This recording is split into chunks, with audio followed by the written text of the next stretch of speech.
So I'm Steve Chapman, Technical Area Sales Manager for the Southeast of England. I spent 20 years of my early life as a grower down in Kent, and I joined ICL about 5 years ago. So I want to talk you through very quickly some of the container sizes that our H2Gro liquid is available in, as well as the granules. We're going to talk about Leventon Advanced mixes and what we include in them and why we include it. And then I want to go through some practical uses of the H2Gro liquid, and particularly at the end just want to talk about the costs of use. So H2Gro container sizes, we've got 3 different liquids available. I say 3 different liquids, 3 different sizes in the liquid and 1 in the granules. So you can buy it as a 4x5 litre bottle, 200 litre drums, 1000 litre IBCs, and for the H2Gro granules there's the 10 kilogram bags. So depending on how much you might need, there is different sizes available. So when we look at our Leventon Advanced and Leventon Advanced Sustain mixes, we are already as standard adding into those mixes both the liquid and the granules. So how many people here currently take our growing media? There's a few, so hopefully you're already seeing the benefits of it being in there. Hopefully by incorporating the granules in particular, we're going to see improved water management in pots and containers. It should allow for quick and effective watering, effective re-wetting of the growing media. Hopefully we're then going to see some improved plant quality because of the better wetting up. It's going to help maximise the water holding capacity, bearing in mind when we go peat reduce and particularly peat free, we're going to lose water holding capacity, so we need to make sure that we get as much of that water holding capacity back. And then we're going to see it prevent peaks in irrigation and avoid waterlogging, and importantly it is safe across all crops. So some of the practical uses of the liquid, I put that slide up and I was just trying to think about the ways that it can be applied, and there's lots of ways it can be applied really. Some of my customers still put it through a watering can when they're talking about small areas, particularly propagation. The most common way is a dosatron, whether or not it's a mobile one like that or a static one in a pump shed for example. And I even have customers that go up to their water tank and they literally pour it straight into the top of their water tank underneath where the inlet is, and they just let it mix around their water tank. So it can be applied in lots of different ways. I was thinking about where to start with the applications of the liquid, and I was actually thinking why not start at young plants and then the liners, because actually it's probably, if you're buying growing media from us, yes, you're going to have the granules in the mix, but the plug plants or the liners, likelihood is they're not going to have any of these products in them. So when you think about a liner or a plug in the small like that, it's quite vulnerable when you're potting it from the plug into its final pot. There's a good chance that the plug trays may have dried out unevenly when you're potting them on, and so they go into their final container. You apply some water to the whole crop that you potted, but your plug is still sat there as a little hydrophobic plug with no actual desire to want to take in the water around it. Yes, the growing media may have taken it up nicely, but you want to guarantee that your plug has also taken it up as well to try and stop some of the stresses that will be applied. So if we're applying it then across our young plants to try and help it get established quickly, I always think it's a great time to add a water soluble fertiliser. So ICL offer this one from the Peters range, which is really low conductivity for young plants, and it's a 10-52-10 analysis, which is quite unique for fertilisers.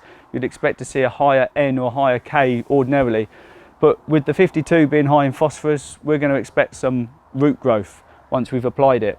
So the chances are your plug plants arrive to your nursery. Let's say you've had it for 7-10 days on your nursery.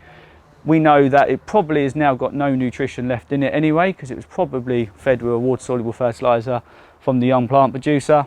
So we can then also help bridge that gap between that plant going into the new growing media and not having its roots into our growing media that we've put the fertiliser in. We want it to get rooted as quickly as possible. We also will start to realise that when we move to more peat reduction, that we're going to see slightly slower rooting initially from plants. So it's just a way of trying to get back some of those days or weeks that may be lost in early production by applying a wetting agent in there to make sure the plug wets up, and applying the fertiliser to try and get it away as quickly as possible. So another quite common scenario, On this nursery I visited, you can see that these plants here are dried out on this edge. Now that came about because there was no plants in this bed. So they turned the irrigation off, quite rightly on that side, but as with many multi-span sort of glass houses and things, you have an overlap with irrigation. So these plants here was receiving less water. The trouble moving forwards, if you haven't got a wetting agent in the growing media or not applying it for your irrigation, will be that these plants, when the irrigation comes on, will start to wet up immediately. They've already got a little bit of moisture in them. Why wouldn't they wet up? Unfortunately, these ones on the edge are dry. So when the water starts to hit the top of that pot, we know that the first lot of the water is going to run off the top of the pot and we'll be wasting it.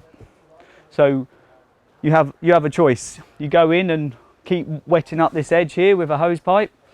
Or you may think, well, I'm just going to put the irrigation on twice. That will get those on the edge wet.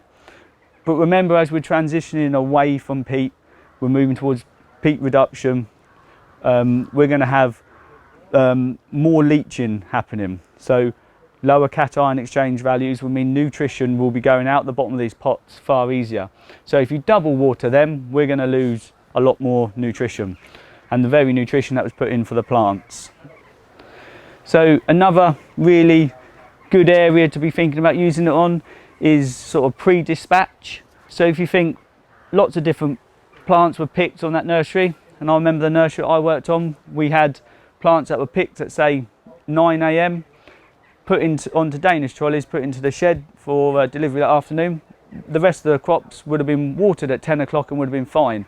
Now, just for example, say the conifers missed their watering, we know that they're probably starting to dry out at the top there. They needed a water anyway at 10 when they would have come on in the tunnel, but they've missed their watering.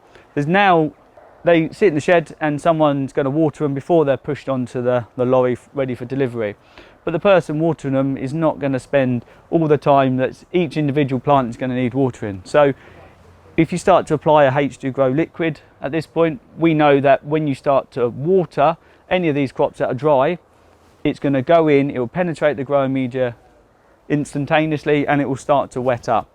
So hopefully those plants will then arrive to the customers not wilting and not dry. Because potentially these could be picked on a Friday afternoon, Saturday morning, and may not be delivered until the following Monday. So another important area that you can think about applying the liquid into is with water soluble fertilizers. So I've got some ballpark figures of prices there. Some of them are translated from pounds as well, so they might not be totally accurate, but the difference is about right. So if you look at a bag of Universal, somewhere around 60 euros, and a bottle of H2Gro, the 5 litre, is about 140 euros. So a 25 kilogram bag of Universal, the standard rate of use is 1 gram per litre. So it'll make up a solution of 25,000 litres. If we start to then think we're going to put some H2Gro liquid into that, the lowest rate of application when you're going to be as a constant use is 5 mils of H2Gro liquid into 1,000 litres of water. €3.50 is all it would cost to add to a bag of water soluble fertiliser. If we can add it in and it makes that water soluble fertiliser more effective, then it's obviously a good area to be using it. And I think there's always going to be the case that different seasons, different times of year, that you may want some extra help, and it's 5 mils in 1,000 litres of water is very low, but it can then change the properties of the water, and so your water is not hydrophobic. I kind of think that the water wants to go in rather than the growing media wanting to accept the water in kind of principles. But I think it's probably best that you come up and we're going to show you a demonstration of how H2Gro works. If we apply some normal water to that, you can imagine one of your staff or yourself stood there applying some water to this really dry plant. If you think of it as well that you're also putting on some water soluble fertiliser at the moment and you're wasting some of it, you probably wouldn't be best pleased at this point, because you're going to have to spend a lot longer soaking that in. And then you imagine if you'd add some H2Gro liquid into your water.